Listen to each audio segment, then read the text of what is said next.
त्यामुळे महाग वेळेवर मूर्ती देण्यासाठी मूर्तिकारांवर पडला भार। येत्या काही दिवसात गणपतीचं आगमन होत आहे। मागील 2 महिने प्लास्टर ऑफ पॅरिस बाबत कोर्टात प्रकरण असताना कारखानदारांनी गणेश मूर्ती बनवणं बंद केलं होतं। प्लास्टर ऑफ पॅरिस बाबत कोर्टानं तुर्तास स्थगिती दिली आहे। निकाल वेळेत न आल्यानं वेळेवर गणेश मूर्ती देणं खूप अडचणीचं ठरलंय। त्यामुळे रात्रंदिवस मूर्तीचं काम सुरू असल्याचं मूर्तिकार सांगत आहेत।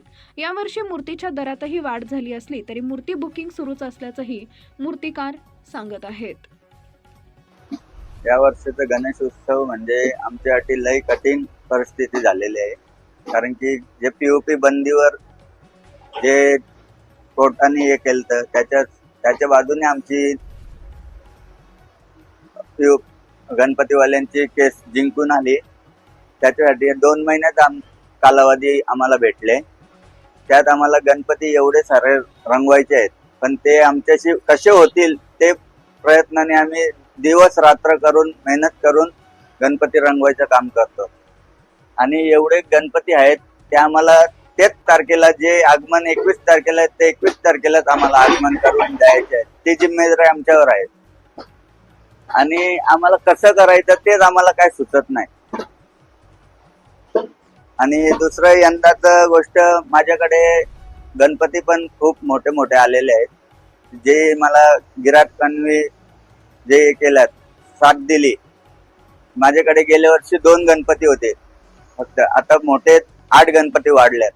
ते कसे करायचे ते जिम्मेदारीने आम्हाला करायला लागेल। आणि यंदाचं गणेश उत्सव म्हणजे आमच्यासाठी मूर्ती बनवण्याचं काम आमचे जिम्मेदारीवर लई कठीण परिस्थिती आलेली आहे, पण आम्ही ते करायचा पूर्णपणे प्रयत्न करू।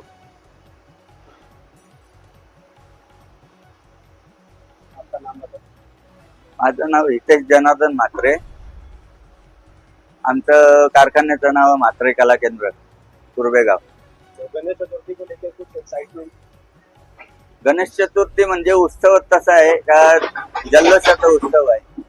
आणि ज्या दिवशी गणपती बसतात त्या दिवशी आनंदाचं वातावरण असतं। आणि गणपती जेव्हा रंगतात तेव्हा जो गणपतीत रूप दिसतो ते बघून डोळ्यात पाणी पण येतो। आणि आमच्या कारखान्यातनं गणपती निघतात तेव्हा आमचा कारखाना खाली खाली वाटतो आणि आमच्या डोळ्यात पण अश्रू येतात।